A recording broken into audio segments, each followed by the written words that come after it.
Ako po si Julian Noveno, taga rito po sa Malate, Maynila.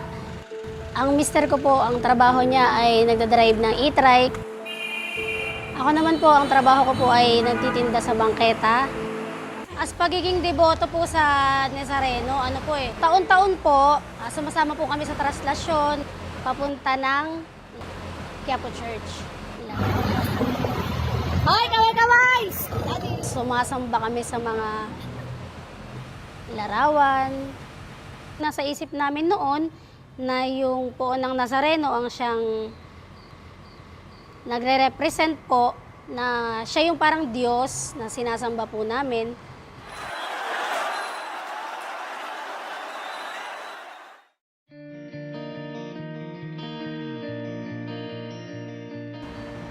Bata pa po talaga ako, lagi ko nang tinitignan yung itong kapilya.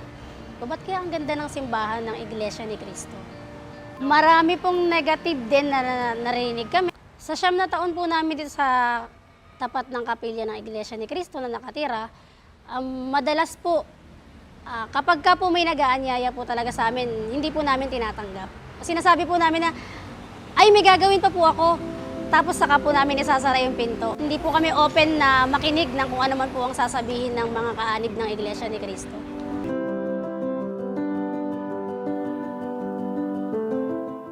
Nagsimula po kaming magsuri sa mga aral ng Iglesia ni Cristo. Nung time po na nahuli po yung mister ko, ang violation niya po nasa National Road, nasa bawal na lugar po siya.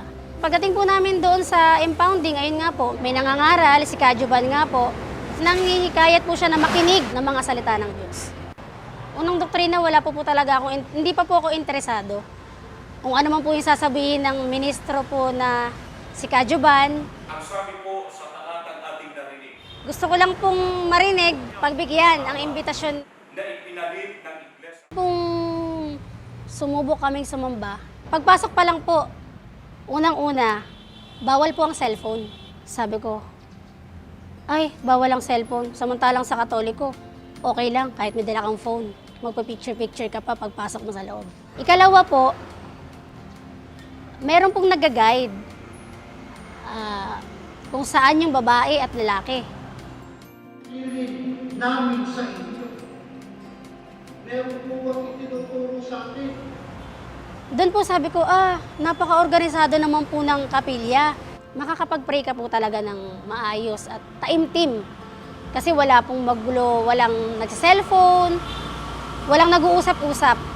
Yun po yung memorable na talagang kakaiba po yung pakiramdam. Hindi ko po ma-explain kasi parang yung kilabot na parang, nasan ba ako?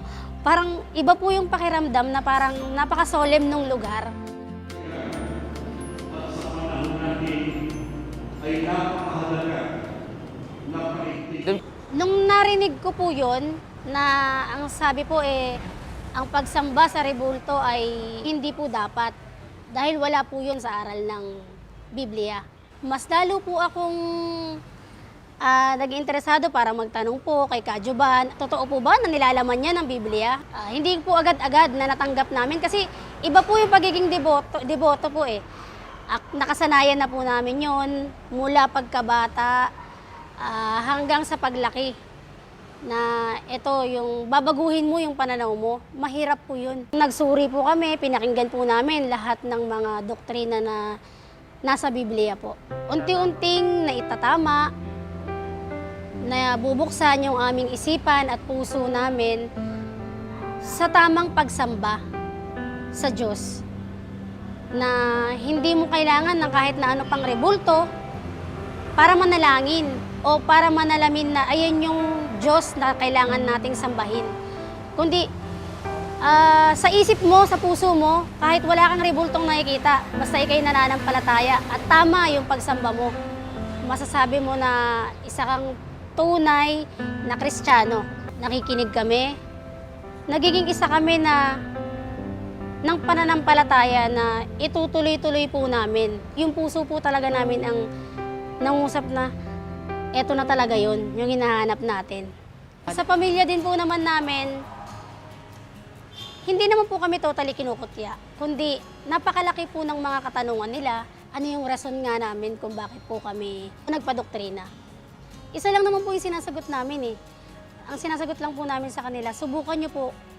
Habang nakikinig ka, habang narinig mo yung mga aral na itinuturo na sinasampalatayanan ng Iglesia ni Cristo, na nakasulat naman po talaga sa Biblia, yun po, yung puso mo yung magde-decide na umanib.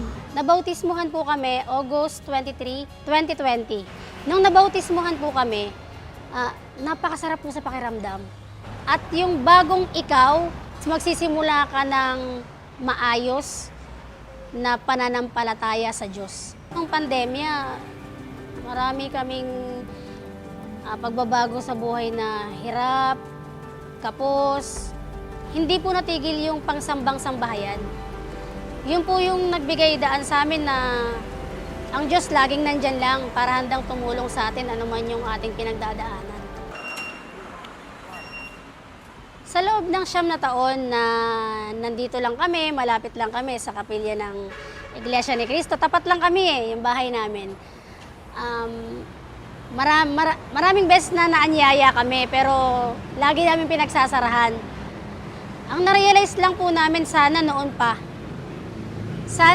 namin natutunan kung ano po at paano ang tunay na pagsamba sa Diyos. Subukan niyo pong buksan yung puso niyo, yung pintuan niyo kapag ka po meron nag-aanyaya po sa inyong makinig.